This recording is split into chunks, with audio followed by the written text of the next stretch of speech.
uma ação brasileira que pode surpreender positivamente. Uma gigante dos dividendos que ficou barata.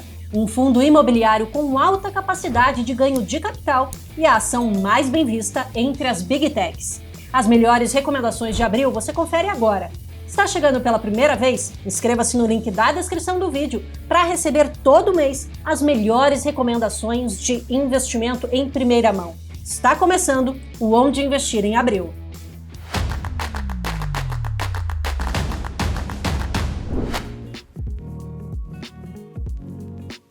Os ativos brasileiros tiveram um início de ano bastante volátil, influenciados tanto por fatores internos quanto externos. O principal índice da Bolsa Brasileira registrou ganhos de quase 10% no primeiro trimestre, impulsionado pela volta dos investidores estrangeiros. O saldo de capital externo está positivo em 13 bilhões de reais na B3 até o momento.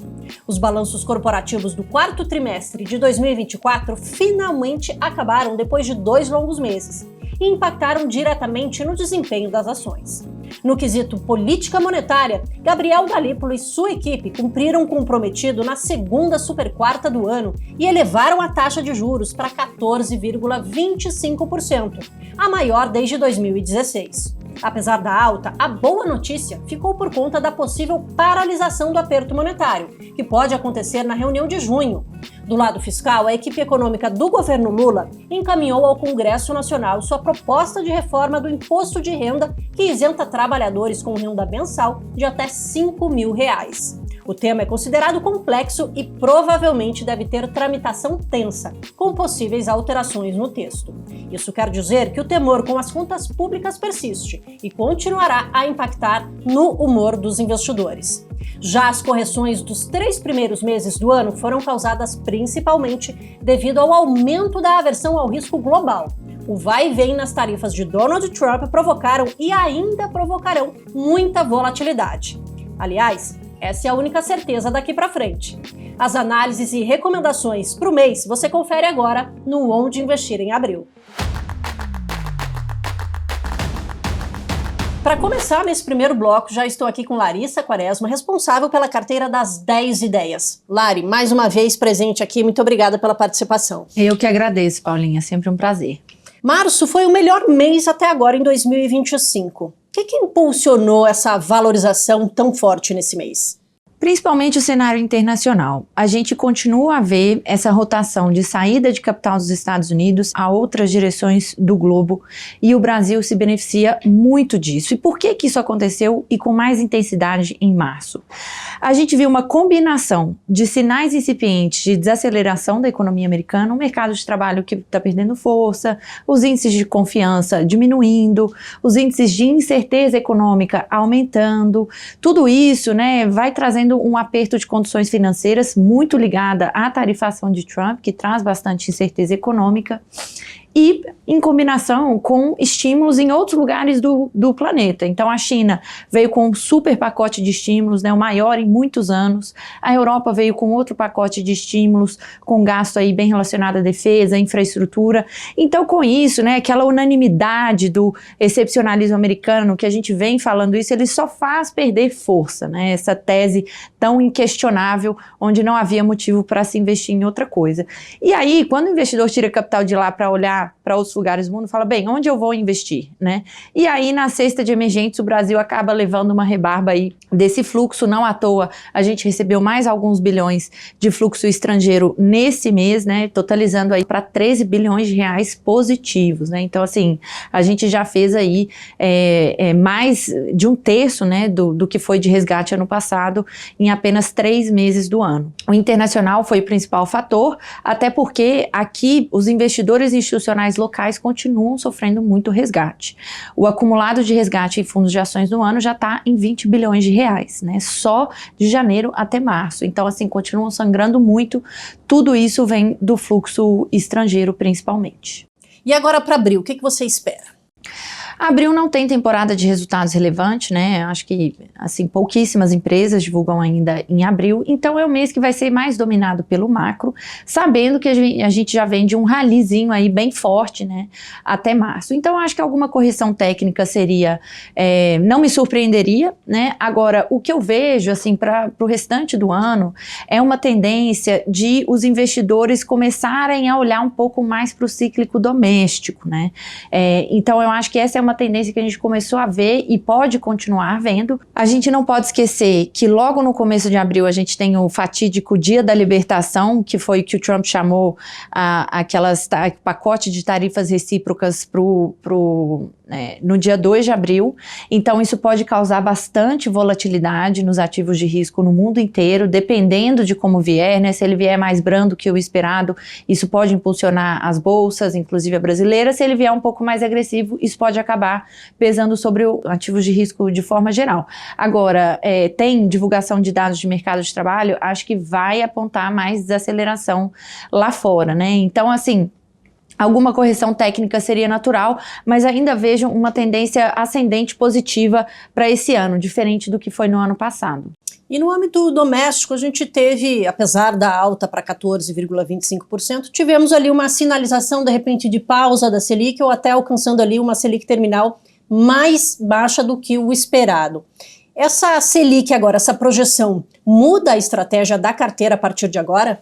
Sem dúvida muda, estamos fazendo algumas mudanças pensando nisso, mas antes eu queria aproveitar que você tocou nesse ponto para falar daquela coisa da âncora monetária, que eu já falei algumas vezes aqui, e essa decisão de juros de março, ela foi a primeira decisão em que o Galípolo teve a oportunidade de dar o forward guidance dele, né, porque até então, nas duas primeiras decisões dele, ele vinha só cumprindo o guidance da gestão anterior, e ele veio com o forward guidance, né, corretamente, bem duro, bem conservador. Então eu acho que isso contribuiu para a gente acompanhar um pouquinho esse fechamento da curva de juros, queimar um pouquinho que seja de prêmio de risco na nossa curva, tá? Mas o que a gente tem visto de leitura de inflação não justifica uma Selic terminal de 15,75%, 16%. O mercado realmente convergiu para aquele nosso call, que a gente falou aqui várias vezes, está gravado, de uma Selic terminal mais próxima de 15%. Então isso muda sim a nossa estratégia, isso tem preço, tanto é que para esse mês de abril a gente está reduzindo um pouco os nomes defensivos da carteira e aumentando um pouco o nosso peso em cíclicos domésticos. E o que você pode destacar para a carteira de abril?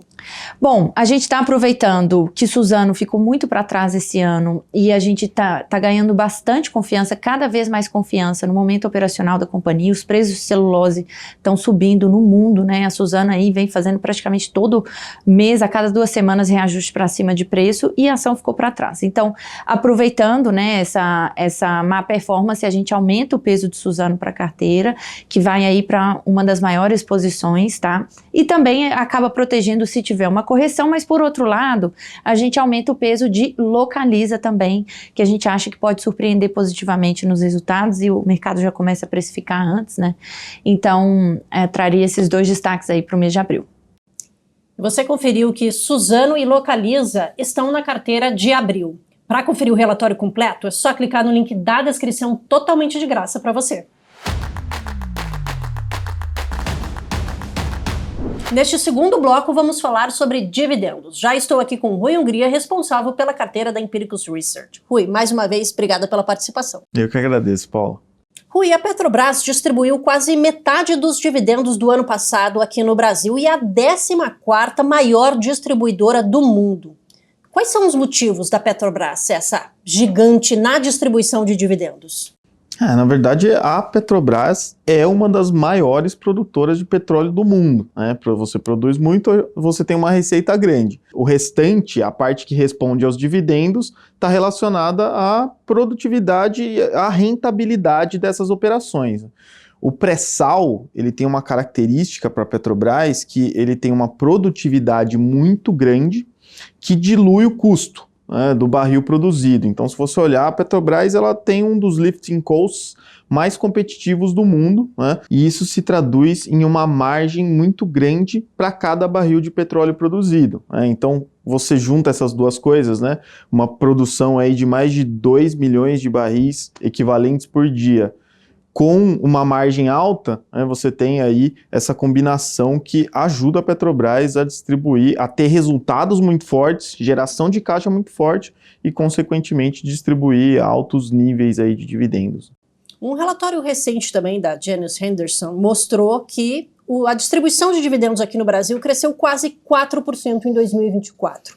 Quais são as perspectivas para 2025? A gente tem que lembrar sempre que hoje a perspectiva de resultados para o Brasil não é tão otimista assim, porque a gente virou um ano com condições relativamente cautelosas, né? Então, a gente virou o ano ali com dólar acima dos R$6, a gente virou o ano com preocupações fiscais muito grandes e com uma taxa Selic elevada também. E tudo isso, né, combinado, te dá sinais de que a gente deve ter uma desaceleração não só da economia, mas também dos resultados das empresas em 2025. A gente tem que lembrar o quê? Que os dividendos são consequência de lucros das empresas, né? Então, quando você tem essa perspectiva de uma certa desaceleração da economia e dos resultados das empresas em 2025, isso deve impactar um pouco aí a distribuição de dividendos para o ano de 2025, se a gente pensar de uma maneira abrangente, né, de todas as empresas aí quando elas entram nessa conta. A questão é, ainda assim você consegue separar desse bolo as empresas que você acredita que vão distribuir mais dividendos, por exemplo, né? Nem todas as empresas vão sofrer junto com a economia, ou algumas delas podem até se aproveitar eventualmente de algumas outras concorrentes que tenham dificuldade nesse sentido. Então, pode ter empresas que podem se beneficiar aí, inclusive, de um ano até melhor, né? Então, cabe a nós tentar entender quais são essas companhias que vão conseguir aumentar os seus dividendos, provavelmente mais do que a média da Bolsa Brasileira, né? E pensando em abril, qual é a sua principal indicação para o mês? Nesse mês a gente está colocando as ações da Petrobras, né? Um pouco porque a gente está vendo aí uma recuperação nos preços do petróleo nessas últimas semanas, mas também porque foi uma empresa que acabou ficando para trás nesse início de ano, né, um pouco por conta da desvalorização do petróleo ali, né, desde a virada do ano, mas também porque as empresas cíclicas internas acabaram se beneficiando um pouco mais, né, de outras questões aí envolvendo o macro brasileiro. A Petrobras acabou ficando para trás. Hoje a gente entende que negociando aí por menos de 4 vezes lucros e com dividend yield acima de 10%, a gente entende que faz sentido aí, principalmente levando em consideração que ela acabou ficando para trás, né?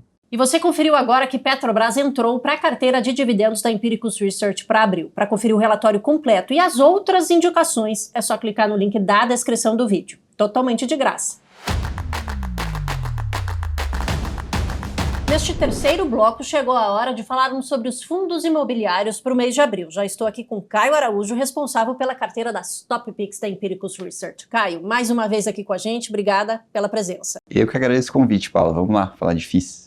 Mais um mês positivo para o IFIX, superando aí a marca dos 3.300 pontos. O que a gente pode esperar agora para o próximo mês, abril? Olha, Paula, nós convivemos ainda em um movimento de ciclo de alta dos juros, né? Então, temos visto aí uma sequência de elevações pelo Banco Central, e a última elevação aí no mês anterior foi, vamos dizer assim, a última alta contratada desde o ano passado. Então, agora a gente ainda tem um ciclo de alta, mas com menor magnitude, segundo as comunicações do Copom. Nesse sentido, eu entendo até que essa condução da política monetária teve efeito na performance dos fundos ao longo de março, de uma forma positiva, e para os próximos meses, pensando em curtíssimo prazo, ainda pode trazer volatilidade. Isso tem muito a ver com a perspectiva de inflação, então quanto a inflação estará acima ou estará convergindo à meta, e quais serão os movimentos do Banco Central a partir daqui. Na nossa perspectiva, considerando todos os riscos que a gente enxerga aí para a indústria ao longo dos próximos meses, principalmente, essa volatilidade tende a permanecer e dado, assim, tal como temos visto, de certa forma, no Ibovespa nos últimos dias. Então, ficar atento a esses pontos acho que é essencial. E eu gostaria de acrescentar também o assunto envolvendo o ambiente tributário dos fundos imobiliários, tanto numa perspectiva do imposto de renda quanto do imposto do consumo, né? Então, nós devemos aí ver as definições envolvendo esse imposto do consumo, né, o IVA, o CBS, o IBS, nos próximos dias, no que diz respeito à alteração do texto ou derrubada do veto, e também o desenrolar do imposto de renda no que diz respeito aos super ricos, né? Se eles serão tributados ou não de uma forma de compensação à isenção dos R$5.000. Neste caso, os fundos imobiliários e fiagros e outros investimentos isentos estão fora da base de cálculo, de acordo com o texto enviado ao Congresso. Então, essas definições que estão próximas aí de um desfecho, na nossa percepção, fazem com que os fundos imobiliários permaneçam isentos aí numa perspectiva de tributação no curto prazo, minimamente. E quais segmentos conseguiram capturar mais valor?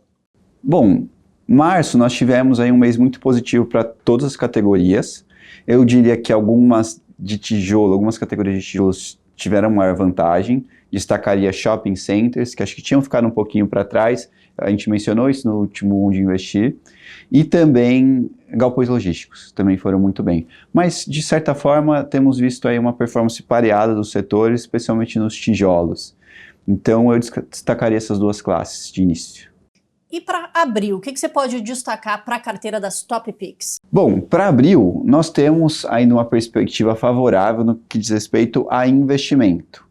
Então, podemos não enxergar no curtíssimo prazo uma arrancada imediata, como a gente viu nos últimos 2 meses, mas numa perspectiva de médio e longo prazo, entendemos que as categorias, né, os setores, permanecem praticamente todos descontados.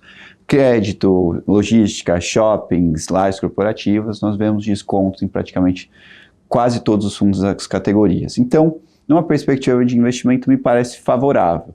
No entanto, eu entendo que para abril temos que ter uma carteira um pouco mais equilibrada, sem colocar muito pé no risco. Então, nós continuamos com uma perspectiva de diversificação entre categorias, mas sem entrar em fundos com maior volatilidade, ou um fundo com uma vacância mais elevada, ou fundos com menor liquidez. Acho que esse é um ponto super importante. Então, permanecer com uma carteira aí mais voltada para um risco médio ou baixo, me parece o ideal para abril. E o que você pode destacar dentre os fundos imobiliários escolhidos para esse mês? Entre os fundos imobiliários da nossa carteira Empíricos Top 5, nós destacaríamos a entrada do KNRI11, que é o Kinea Renda Imobiliária. É um fundo híbrido, então ele investe tanto em lajes corporativas quanto em galpões logísticos, tem sua receita basicamente equilibrada entre as duas classes, e na nossa percepção, a carteira de escritórios oferece uma geração de valor interessante aí para o cotista, tanto no que diz respeito à possibilidade de aumento de aluguel, mas principalmente as novas locações. Então, ela está posicionada geograficamente em algumas regiões que a gente entende como favoráveis para 2025 e 2026. Então, operacionalmente, o fundo pode capturar valor ali nessa tranche, que são ativos de qualidade, não estamos aí olhando para ativos muito fora do padrão. Qualidade e localização sempre será um dos nossos focos. Então, é um fundo que, na nossa percepção, ficou um pouco para trás durante março e pode aí fazer um catch-up, aí pode alcançar os pares ao longo de abril. Em nosso valuation, nós encontramos aí um potencial de valorização na casa de 15% ao longo dos próximos 12 meses, atrelado a um dividend yield próximo de 9%. Então, na nossa percepção, é um case com capacidade de ganho de capital e geração de renda.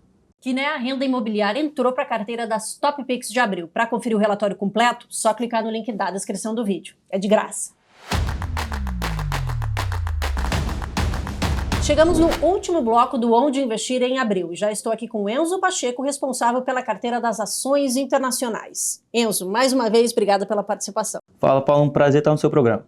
Vamos falar um pouquinho desse primeiro trimestre de 2025, que foi bastante ruim para os índices americanos. Conta pra gente, Donald Trump é o grande culpado?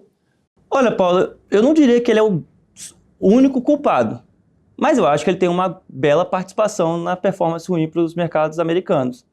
Vamos lembrar, no começo do ano a gente estava super empolgado, né, os investidores estavam super empolgados com esse excepcionalismo americano, ele iria desregulamentar, estimular o crescimento, as empresas iam continuar apresentando lucros crescentes, e por outro lado, aquela que seria apenas uma tática de negociação, que as tarifas não iam ser implementadas, ou que ele não ia pegar tão pesado assim na questão da imigração, parece que aos poucos os investidores vão acordando e vendo que de fato ele está determinado a utilizar essas ferramentas. E finalmente a gente chegou em abril, né, uma data tão esperada pelo mercado, porque o Trump anunciou lá atrás que implementaria algumas tarifas a partir desse mês.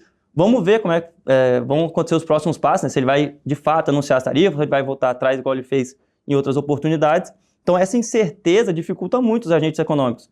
Alguns investidores já estão até falando, a gente falava de animal spirits lá atrás, já tem gente falando do animal hibernation, né? Os animais estão hibernando, esperando uma clareza um pouco maior para tomar as decisões a respeito de investimento ou as pessoas em relação ao consumo. Então, isso é ruim para mercado de ação, né? Os ativos de risco, eles dependem de uma certa previsibilidade. Mesmo que essa previsibilidade não seja tão boa, mas a incerteza eu acho que é o pior cenário possível. Então a gente viu, né, os principais índices americanos extremamente no negativo no mês, no trimestre também encerrando aí no campo negativo, né, no vermelho. Se a gente for pegar o S&P, a pior performance desde dezembro de 2022. Então, né, 2022 foi o último ano que a gente teve um ano com a bolsa no negativo, então de fato, os investidores não gostaram muito dessa abordagem do Trump nesse começo de ano. Vamos ver, né? O primeiro mandato dele também teve um pouco de estresse nesse primeiro trimestre, mas depois acabou se recuperando. Mas, como eu falei, né? Ninguém gosta de incerteza. Isso cria uma dificuldade maior para se investir em ativo de risco. Por outro lado, podem se abrir também oportunidades. É bem ficar bem claro, né? Procurando esses ativos, como eles performam no mercado. Agora, em relação à economia norte-americana, tem aumentado os temores também em relação à estagflação por lá. Quais fatores podem indicar esse cenário nos próximos meses? Esse ponto das tarifas, eu acho que conversa diretamente com esse receio da estagflação. Ainda que seja um cenário menor, né, não é a grande maioria do mercado que está esperando um cenário de estagflação, o fato de você implementar as tarifas, você tem um impacto de aumento dos preços, porque você vai implementar uma tarifa para você igualar um preço estrangeiro para o preço doméstico. Então, se você comprava alguma coisa, você vai pagar mais caro por aquele produto. Se você tiver uma tarifa, o preço vai estar mais alto, você pode desestimular o crescimento, as pessoas vão consumir menos. Então, são dois choques, na minha visão, negativos, né? Então, por isso que você tem esse papo de estagflação. Se você for ver o Fed de Atlanta, ele tem uma métrica de tempo real que chama GDP Now, né? Que é como se fosse o PIB agora. E aí, no começo do ano, essa métrica estava apontando algo como um crescimento de 2% a 3% no primeiro trimestre, veio abruptamente para o campo negativo. Você tem ali uma questão de ajuste, né, de importação do ouro, mas mesmo quando você coloca esse ajuste, o crescimento é nulo ou levemente acima do zero. Assim. Mais do que essa variação do número em si, você vê a dinâmica, né, que veio rapidamente muito para baixo. Então, acho que esse é o grande temor dos investidores hoje, né? Você ter a implementação de tarifas e você ter uma desaceleração significativa da economia americana. E, como a gente tem falado, né, a tarifa não ajuda, ao meu ver, esse campo de você querer estimular o crescimento econômico. Né? Você vai ter esse impacto inicial, tanto no aumento de preço como um menor consumo interno. E isso pode impactar negativamente, então, nos mercados globais? Certamente, né? Como a gente vem falando aqui. Se você tem um menor crescimento americano, as empresas vão lucrar menos, né? As ações, as empresas vão apresentar lucros menores por ação, então tende a ter um impacto negativo no preço de tela dos papéis. Quando você olha um ativo, você olha basicamente dois fatores principais. O lucro por ação e quanto você está disposto a pagar por aquele lucro. Bem, se o lucro não cresce, provavelmente o investidor vai ter uma dificuldade para pagar um múltiplo maior naquele lucro. Então, mas primeiro você vê o ajuste no múltiplo e depois você vê nos resultados. Então, isso, né, pode fazer com que os mercados continuem aí voláteis para os próximos meses. E falando de abril, como é que fica a carteira para as ações internacionais? De todo esse cenário não tão positivo, a correção que a gente viu em março, né, nesse começo de ano, foi muito significativo, principalmente nos papéis de tecnologia. E aí, né, eu tive a oportunidade, em março, de estar nos Estados Unidos, num evento da NVIDIA, voltado para a inteligência artificial, e isso, de fato, vai ser algo que a gente vai continuar falando por muito tempo. Apesar dos preços de tela indicarem uma menor predisposição dos investidores, eu ainda enxergo as empresas investindo, tendo que implementar a infraestrutura para poder desenvolver produtos e serviços. Então, essas quedas, principalmente nos papéis das tecnologias, principalmente das Big Techs, eu acho que abriu uma oportunidade interessante. Então, para abril, eu resolvi reduzir um pouco as teses mais tradicionais, então reduzi nossa exposição em Berkshire, reduzi a exposição em United Health, reduzi em Target, mantive as 3 empresas na carteira, mas com um percentual menor, porque elas, inclusive, né, a Berkshire e a United foram uma das poucas empresas que conseguiram terminar o mês passado no positivo. Então, por fatores técnicos, a tendência é que no mês seguinte a gente tende a ver um arrefecimento desse movimento. Por outro lado, né, papéis como o Meta caíram muito, papéis como a Amazon caíram muito, nas Big Techs em geral. Então eu preferi, nesse mês de abril, aumentar a exposição para a Meta. Dentre as Big Techs, eu acho que ela é a empresa que está mais sendo bem vista pelos investidores hoje, é a que cai menos no ano, em comparação à Apple, à Microsoft, por aí vai. Ela tem entregado crescimento de receita, melhora de lucratividade. Então, eu acho que é um papel importante para a gente ter. Então, aumentei de 5% a 15%, é um aumento substancial. Mas também o papel caiu já mais de 20% das máximas. Qualquer recuperação que a gente vê em abril pode compensar a perda que a gente teve no mês de março. E além de Meta, a gente aumentou também a nossa posição em TSMC, né, a maior fabricante de chips do mundo. Ela saiu de 10% para 15%. É uma proxy de NVIDIA. E ela reporta dados mensais de receita, né? Então, em janeiro, ela reportou um crescimento de 36% em relação a janeiro do ano passado. Em fevereiro, cresceu mais de 40% em relação a fevereiro do ano passado. Eu enxergo uma capacidade da empresa continuar entregando essas fortes taxas de crescimento ao longo do ano, né? Como eu falei, esse evento da NVIDIA mostrou que a necessidade por capacidade computacional vai ser cada vez maior para você botar inteligência artificial, de fato, em todos os cantos, né? Todas as formas possíveis que o mercado espera hoje. E aí TSM vai ser essencial para isso, porque ela faz os chips mais avançados, que tem essa capacidade de processamento cada vez mais significativa.